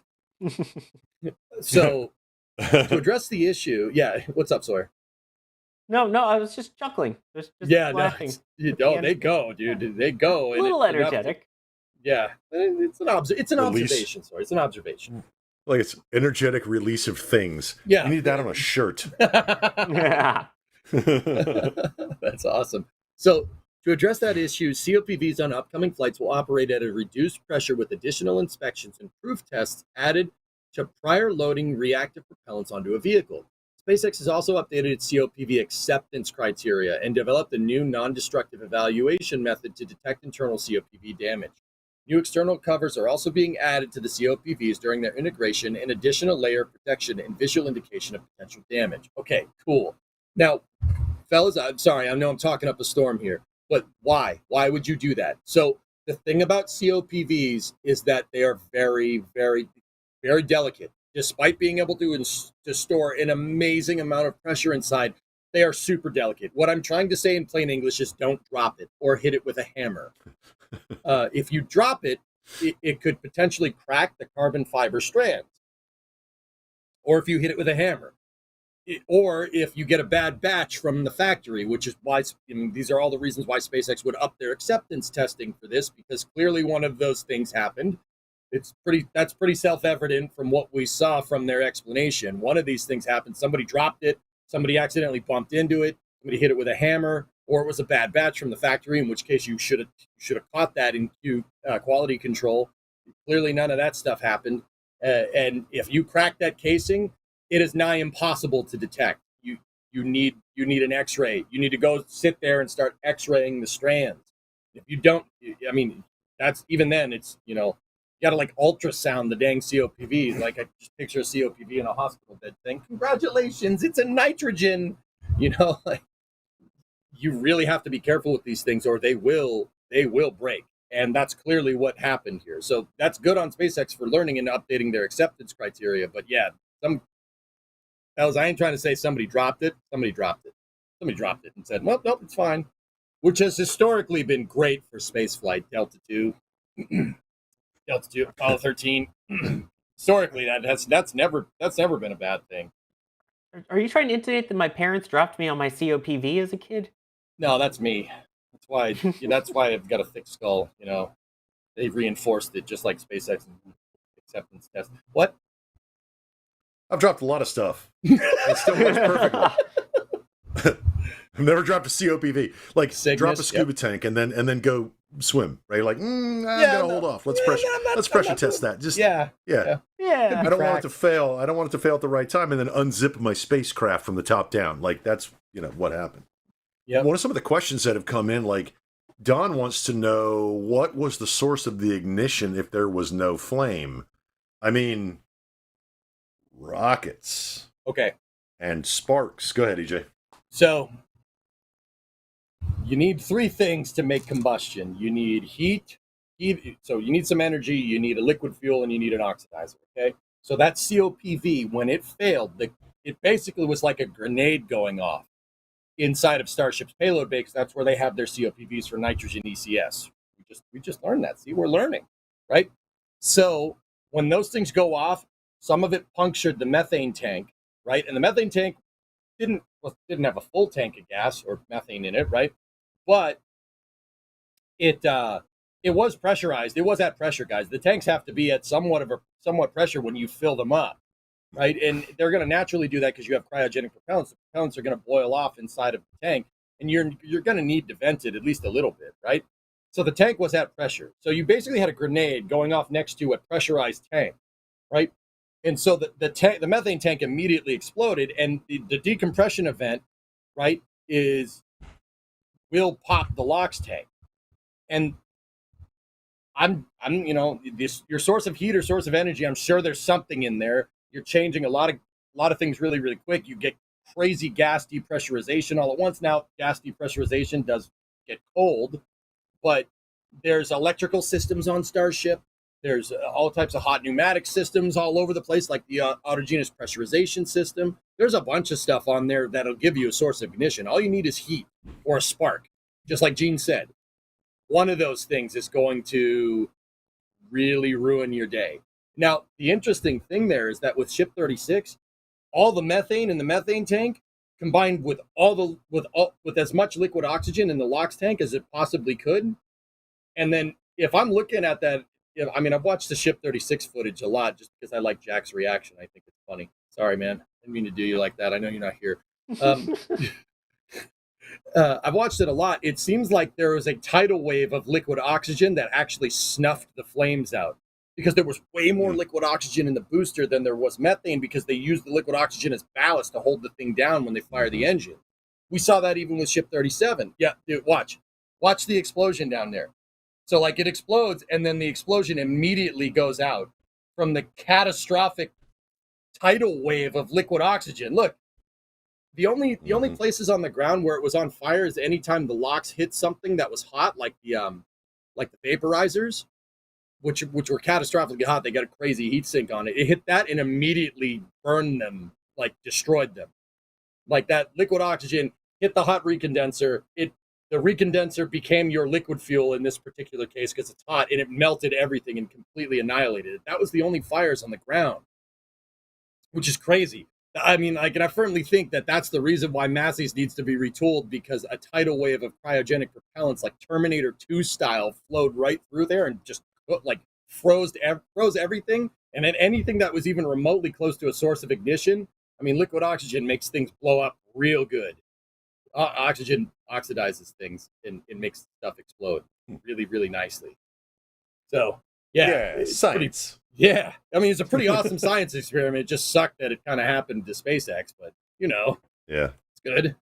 About those launch dates. Well, yeah, I was going to say, because, I mean, that was an in-depth discussion. EJ, 100% rocket nerd, 99% rocket nerd, 1% video game nerd. You're moving up in the world. All right, I'll take that. That's fine with me. But, the FAA says Flight 10 can go forward, and in the paperwork that they put out, SpaceX put out, they have a Starship Flight 10 no earlier than 24 August. Sawyer, do you think they're going to make that date? I mean, it's 9 days from today. 9 days? Oh, sorry. Sorry, Alex isn't here to do the other half. Anyway, I think that's cutting it a little close. I mean, the good news is they've already gotten the star stool removed. That's on its way back to Sanchez. So they're able to get the pad ready to go. But from what I saw, it still looked like there was... Thank you, Alex, in the back channel now. It still looked like there was some work to be done on the ship before they get ready to finalize everything. So I think 9 days isn't impossible. But I think 2 weeks is probably more likely. So I wouldn't be surprised if we see it the very end of August rather than as soon as the 24th. Again, I could be very wrong. In the past, they have gone very quickly with getting the booster out there. Again, booster 16's chilling, ready to go. Getting everything done with Ship 37, the final testing, the final work on the heat shield, all of that, which, as we've seen, that heat shield right now is very sus. From the one that had the piece Sawyer. What? No, nothing. Oh, come on! You can't tell me there was literally one of the Amogus characters drawn into the heat shield tile there. You What? can't tell me that's not sus. I- Are you the Scoop- imposter? Scooby-Doo toilet or something. But anyway, I think Sorry. I think 2 weeks is more likely than 9 days, but it's definitely we are upon flight time now. Yeah. EJ, you think they'll make 24? You think it'll slip?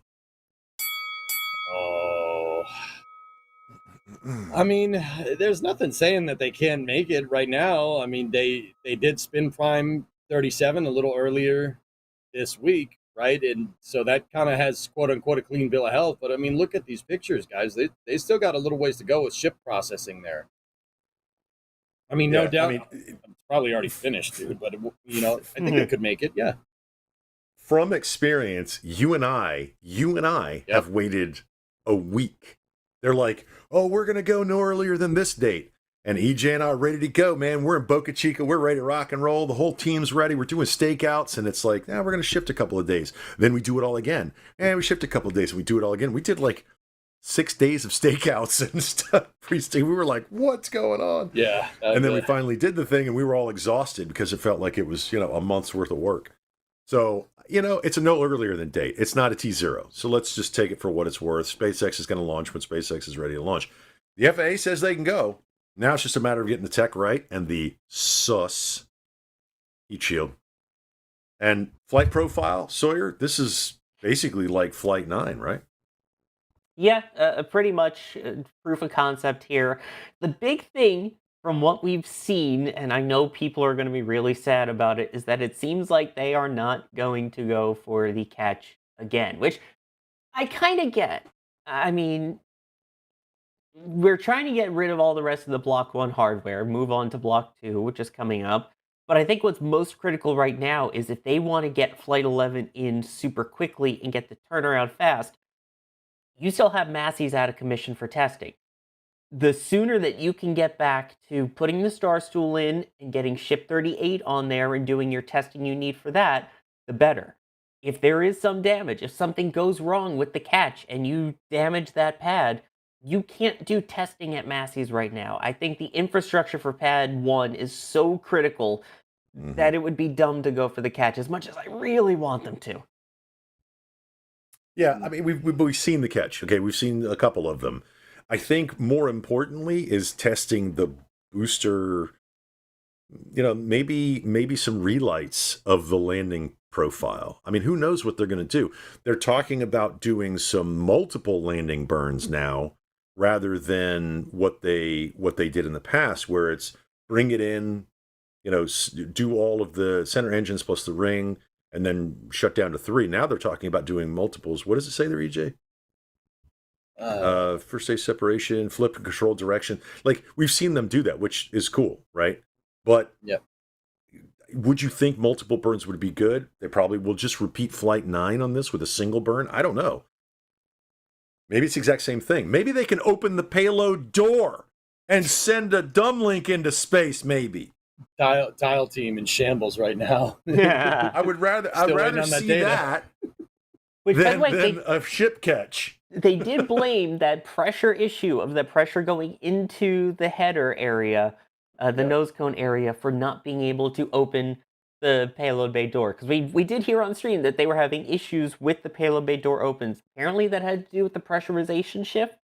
But that the gas diffuser didn't work, Sawyer. So, like, once again, the gas diffuser is something. And guys, I'll be honest with you. I read these notes a little bit earlier in the day, and then went through some of my books that I have over there and went and found stuff about this, and then a couple of people helped me out. So, like, what that gas diffuser does is basically make sure that the ullage propellants are being spread around. It diffuses it and kind of shoots it off in all different directions.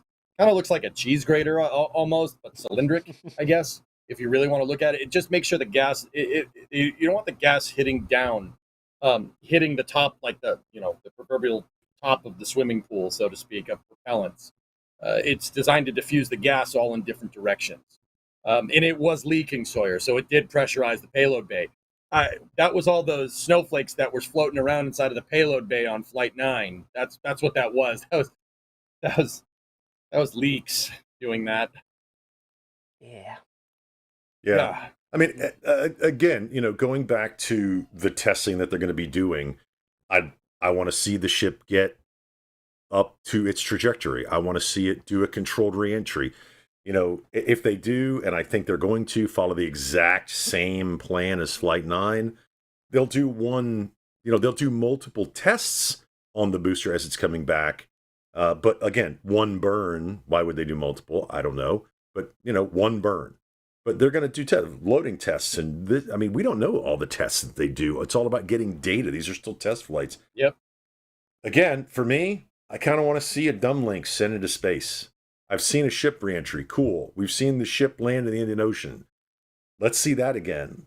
Let's get we're on step 7 or something. Let's get to step 8. Flight 9 for me was like we had such high hopes. All of us. Because we all such high hopes. Now we're still doing heat shield testing and stuff like that. I just want them to get to that point where it's like Gene has a seat on Starship. Can we just get there? Not that I was totally outside at a restaurant for my grandpa's birthday in a parking lot waiting to see if I could see Starship fly by in Florida just in case it did a ship or a Flight 7 and a Flight 8. But there, I'll say that. But here's the thing. The critical thing is that heat shield. Before you get to anything orbital, you need to get that heat shield right. We've seen them add tiles for all these different ones. You look at the flaps on this one, you can see those extra tiles that they've added for that thermal protection. The poor heat shield team has not had a good reading since they've redesigned the entire heat shield for version 2. The payload bay door team has not had a chance to test any kind of payload stuff since the version 2 has been created. There are teams that have had so many flights now, Flight 7, Flight 8, Flight 9, and have not had a chance to even test their mechanisms here. I really want to see what they get from that heat shield. I really want to see these cameras, if there is any burn through, and please let there be a camera that can stream on one of the dumb links so we can see Starship in space and maybe even see that re-entry fire heating external, in addition to all the new cameras that they placed around the flap. Yeah, that would be amazing. And we've only been talking about it forever. Someone at SpaceX is like, hey guys, maybe the community wants to see a camera on a Starlink simulator, Dumblink, whatever you want to call it. That would be really cool, wouldn't it, Elon? Yeah, that'd be pretty cool. Yeah, it'd be good. I'd love to see it floating away from Starship. I'm down with that. I'd pay for it. Let's go. Plan. I want a camera. I'm happy to be a part of it. Let's do it. Yes. Let's do it.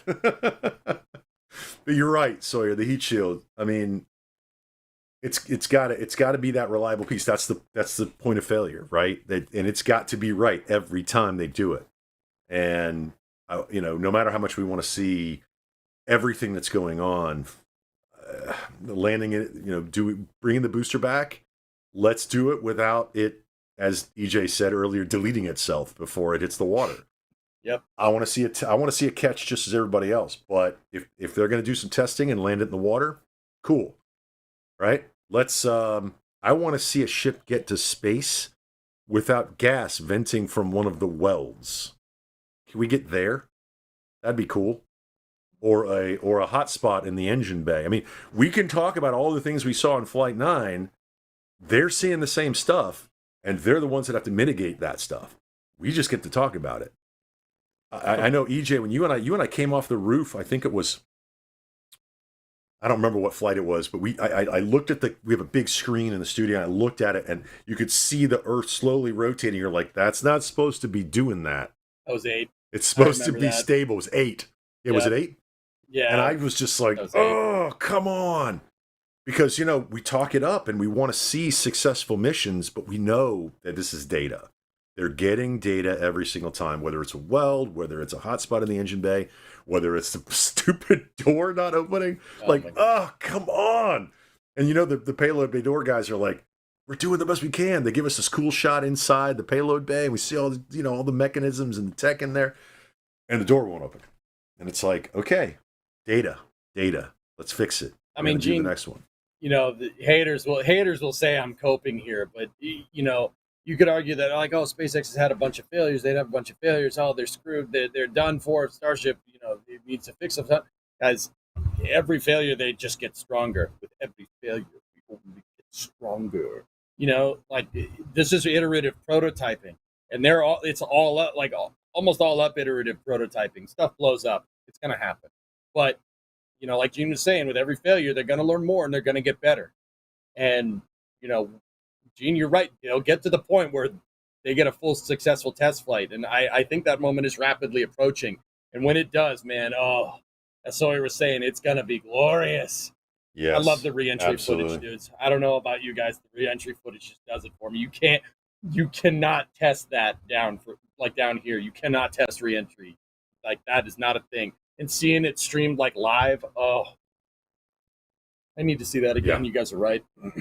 Yeah, and you know, all the three of us and everybody here and everybody in chat, I mean, we all nerd out about this stuff, watching it glow and heat and the colors of this and the color of that. And is that sunlight or is that a fire? Like, we're having these discussions. And at the end of the day, it's, you know, we just want to see a successful flight. Yep. But there's 1,000 things on the checklist that have to go right. And it takes one thing to go wrong. Yep. So I'm still amazing. I'm still amazing. Yes, you are. Sorry. You're awesome, man. I'm still. Oh God, somebody's gonna meme that. I'm amazed that we're at this point. This is an amazing time to be alive. Like, I'm amazed we get to see, like you said, EJ, the re-entry footage. Yeah. Right. We get to see inside the payload bay. We get to see, hopefully, Sawyer, the camera, float away on a Starlink simulator. Me float away? Me. What? No, the camera. As you said, the camera on the Starlink. I want to see that. Is that a pun coin? Did he make a pun? But like, what a No, time! that's a What a confused time to coin. be here, and just, you know, I love it. But again, it's all about data, man. I just want to see a successful flight. I don't want to go back into the studio, look at the big camera, and see the Earth spinning. I'm done. We've been there, done that, EJ. We've done it. Yep. That's a you know, gut punch, dude. Especially after we see It those is. boosters come back down and land, like get caught. You're like, oh my God, they caught it. Yeah. Oh, the ship blew up. All right, great. Yeah. So Also- let's talk about the giant grid fence, because you brought that up. Just real quick before that, Ryan Weber saying Go ahead, it'll go be ahead. difficult to see with these, dumb links because it's at night. But imagine, since it's also not going to go orbital, imagine it trailing alongside it and getting the plasma re-entry from an external view. Screw the silts pod, screw the onboard cameras. Imagine that. I just don't know what when they do the on-orbit relight test, how far they're going to push away from because they have to release the simulators first, and then they relight the engine to, you know, push the ship away. If they can get everything has to work right. How far is it going to be away? You can see a little tiny ship going through plasma from above it. Oh, come on, man. Oh, let's go. I want to see it. So I need that. I need that in my life, Gene. Oh, my goodness. Oh. I know, Elon, you're watching. I know you are. Let's go. Look at that giant grid fin. I want to talk about these because, EJ, you brought this up earlier, and I saw this as, you know, if you're following NASASpaceflight.com, which you should, and everything on all of our socials, which you should. The guy for perspective, really, like, here you don't really get the perspective, you don't get the size, the relationship. This one, I love this shot, but the guy standing on it, I was like, don't slip, bro. No, Don't slip. Where's Be your very harness? Careful. Yeah. Like, it's just a bed of death. Yeah, Like, it's like a punji pit, man. Jeez. But this is obviously V3. And this is one of the 3 on the new V3 boosters that they're looking to do. So they're incorporating the catch pins. And who wants to, EJ, talk about this for a second? This is an amazing iterative piece of design here. How much time you guys got? Oh my gosh. 14 yeah. minutes. Yeah. Oh, yeah. Oh, yeah. We're, All right. we're going into twists here pretty soon. Okay. So, yeah. All right. It's awesome. The abrasion on the palm of your left hand indicates attack once the same fall from 3 to 5. Oh, sorry. No, that's something different. All right. Anyway, so the grid fin. They are using the grid fins to catch. It's something that we kind of theorized way back when, you know, even before the catch bids came around. But if you look right at kind of the base of the octagonal shape of the grid fin, there's a big chunk of steel that kind of is extended above the grid fin surface. If you go back to the picture of the dude walking inside of the grid fin. You can see it. It's right up at the front of the other picture. Yeah, it's come off the bottom of the screen. Yeah, that is a big, huge chunk of billet steel. That they're not that part. That is billet steel too. Mm-hmm. It's the up a little bit more, dude. Right there, right in the center of the screen. That big chunk of steel in the center is the catch pin, and it's actually interesting because it's concave or convex. If you look at it, it's a convex surface. It's kind of like a half circle almost at the very top of that thing. That I would think is to prevent the booster from rocking back and forth. Gene, I don't know if you remember Flight 8. When Flight 8 came in, that super heavy booster was rocking back and forth, and that mechanism right there, I believe, being convex, will help the booster from rocking around when it lands for the Christmas tree. Anyway, this grid fin is amazing. I mean, that's all billet steel. That thing is superbly strong and superbly heavy. I was gonna say, Gene, this thing probably weighs more than your truck. Just the grid fin. I mean, I was swooning over this because the tooling for it is amazing too. Mm-hmm. That jig that they're using. And the hardware, like, see all the gold looking bolts and stuff. This is all really expensive stuff right here. It's pretty cool, man. And they have that the tooling for it is this gigantic jig that they put. They start placing one piece of the grid fin on one side and they start fitting it together like a puzzle and then seam welding it all together. It is absolutely wild. The tooling and just this thing coming together, and the fact that they're going to catch things with it. And the fact that the Block 3 Super Heavy booster has 3 grid fins, 90 degrees offset from each other. So there's 2 on the sides and 1 on the proverbial top. Which there's no 4th grid fin. I mean, SpaceX has really taken Colin Chapman's simplify and add lightness principle here to like they're following it to a T. It's crazy. Old F1 reference if you guys got it. It is absolutely absurd. Just the tooling and the jig and everything there. It's beautiful. Straight machinery pornography. It's unbelievable. Elon says the best part is no part, and they literally removed the weight of an F-350 from this thing.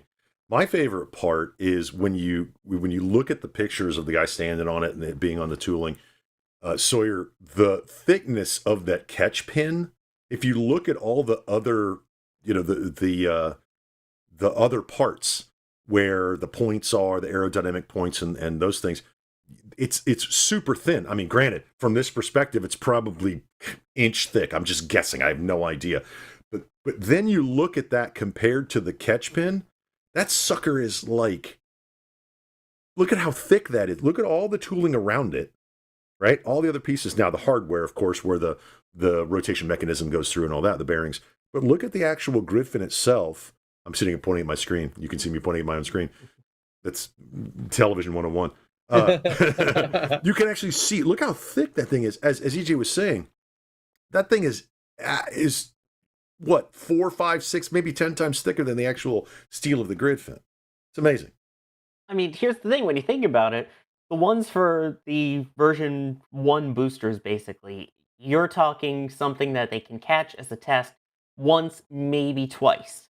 These are the ones that they're really going to go all in on reuse and reflight and getting to fly as many times as you can.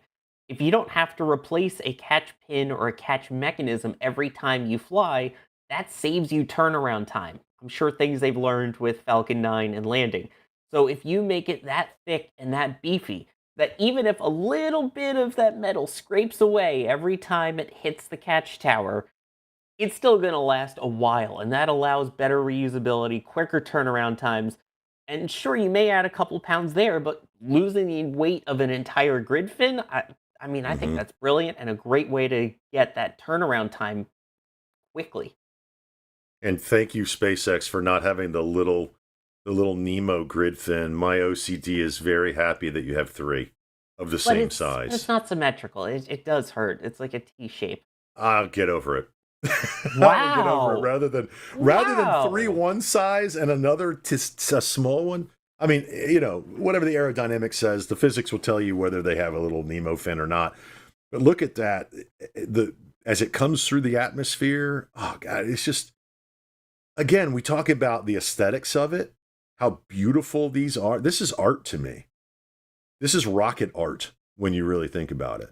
It's crazy. And that guy has the job. What do you think is his life expectancy for a guy that walks on the grid fin is? It's like 12 minutes. They're always posting on SpaceX. We need a new grid fin walker.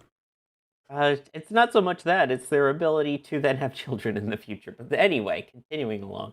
It's amazing, the technology. And then the integrated hot stage ring. I mean, I just can't wait for 3 to fly.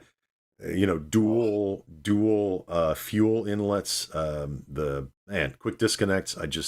Amazing. Absolutely amazing. And the hot stage built-in part is sexy. I love how that looks up Yeah. at the top there, yeah. Yep, that's dudes. Amazing. I don't know if you guys noticed the chines on V3 are not clocked like 90 degrees off of each other. The chines on the opposite side of the third grid fin are actually really close to each other. And then the chines on, like you could see it in the picture, the chines on the side that has the third grid fin are super far apart. Now, the very interesting thing is that SpaceX was testing that higher angle of attack with the Block 2 booster on Starship Flight 9, right? Now, you have double umbilicals here. You have 2 umbilicals on this, and that's what that kind of Star Trek looking symbol is on the side of the booster there. That's one of them. There's two, but they're clocked at about 60 degrees apart, and the chines there are about 120 degrees apart on top of that. Now, guys, I'm just kind of theory crafting here. Now, if there's any aerodynamics people out there, that is going to create an insane amount of body lift on the side that has the proverbial yaw grid fin. So, like, you have the 2 grid fins on the sides, right, and you have the one on the bottom. Where the bottom one is where the chines are spread apart. That's going to turn Starship, at least the bottom part of it, into a huge lifting body. Super heavy V3 is going to fly. It is going to fly. It's not going to fall with style. That thing's going to fly. Well, about as good as the shuttle flies or Starship, but like she's going to fly. That's going to create a ton of body lift with the chines spread apart like that. Basically, because they're far apart, you're going to get a lot of air compression underneath that thing when it's coming to steer in. So, man, she's going to fly, and it's going to be beautiful. But don't you think cool. that because they're so far apart, it's going to give more lift because that's the side that comes in towards the tower. No, the side with the third grid fin is the side that's going to be kind of down towards the horizon. And when Super Heavy comes in, it'll be facing away from the tower. Part of the reason why I think they didn't do 4 grid fins is because if you're using the grid fins to catch, you'll always have a grid fin like pointed directly at the tower. And I don't think they want that. Right. But aren't they when they bring it in for a with I thought that they would be bringing it in, and again, guys, if anybody's going to say something dumb here, it's going to be me. Yeah. With the quick disconnects facing the tower, because it's going to launch with them facing away.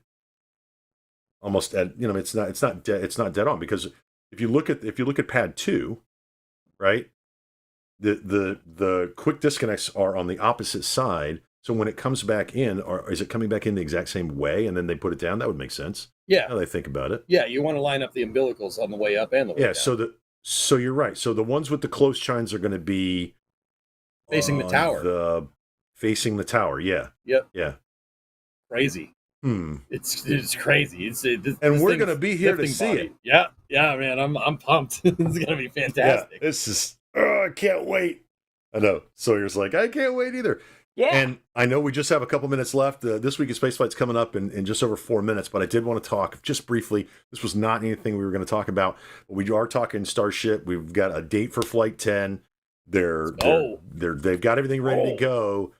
And Sawyer, you're down at the Space Coast. How excited are you for Starship flights from Florida? Oh, God, don't even get me. I could talk for way longer than the 4 minutes we have left.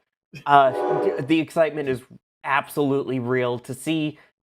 For all these years of seeing the Starship Tower there and waiting for something, it's really exciting. Seeing more towers being built at Roberts Road, which you can see in the latest KSC flyover that just came out that you should totally watch. The Cape is coming to life again. Seeing all these new companies, seeing Stoke's stuff come up, seeing everything at 39A, now seeing Starship hardware. Escape's alive! It's alive! And it gets 3 miles to the gallon. But yes, it's exciting. I can't wait because it's half the drive to Boca Chica. It's a lot closer. I mean, that's all I'm saying. A lot closer for me, too. I could say that. Yeah, fellas, I could say that, too. You know, driving to the camp's a little bit easier than driving to southern Texas from where I'm at. Yeah, I can't wait. They got a lot of work to do. We're going to be here. We're going to bring it to you as live as we can. And you saw it today. The guy's setting up cameras and all sorts of stuff starts happening, and it jumps on a stream and a member stream, and just a lot of fun. So the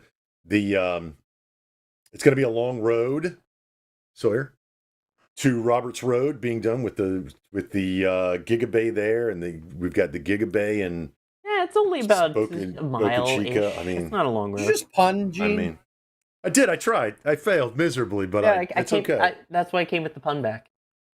Thank you. So people are in chat. Yeah, I tried my pun. Give me a pun coin, somebody. No can do. Give me a pun coin, please. Give me a pun coin. Please. They're tokens, by the way. Yeah, they are pun tokens. I'm just begging for pun tokens here. No, it's going to be awesome because the 2 launch towers in Starbase, 2 launch towers in Florida. It's dealer's choice, but this is going to be the new normal. This is going to be the routine. And the more we get to travel, the more we get to see these things. We're all here for it. I know you guys are all here for it too. This is an amazing time to be alive. It really is. I want to see all the stuff we talked about. I want to see the new Glenn stuff. I haven't seen a new Glenn. I want to go and see that. I want to see Falcon 9s. I want to be in the field with Max and D. Come to Florida. Yeah. We have alligators. I like my house here. We have alligators, but we don't bite unless we have smelling salts. Let me thank a couple folks while we wrap this up. And Telstar86, thank you so much for your support. Is Long March on the list of sexy rockets? I don't know. I don't think Long March 5 is probably the prettiest one out of all of them. I'm gonna say on the 11th.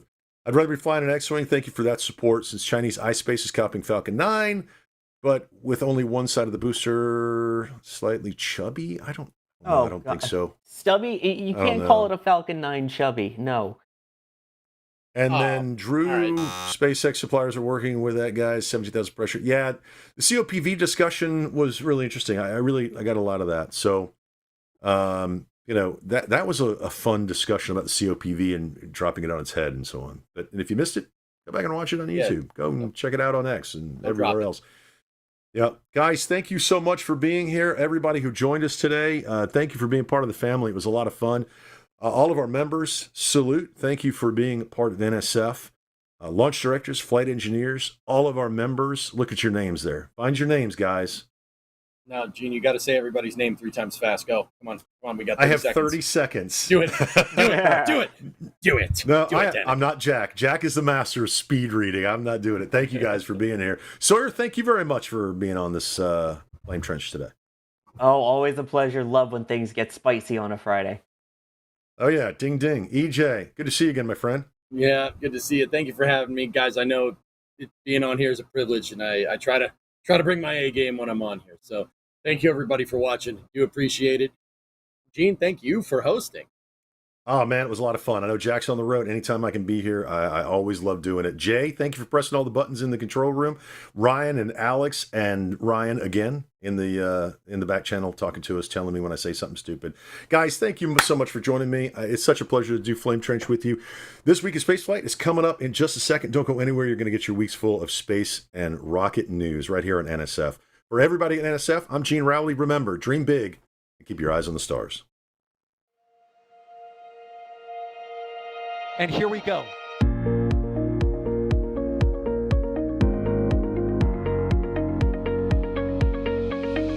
have liftoff. Propulsion continues to be normal. R68 chamber pressure looks good. Following up. Roger, roll, Atlantic. Water towers, fly! Yes! Echo down to nominal. Flight downside speed off. Bring in SPD off. It's orange! 145! Oh my god! Decollage. Look at this! Put that in the big bag, 343 unfolds to go. Indeed. We rise together back to the moon and beyond. If methane would be igniting in the flare, correct? Yikes. You read? Sure. We don't need any more of these.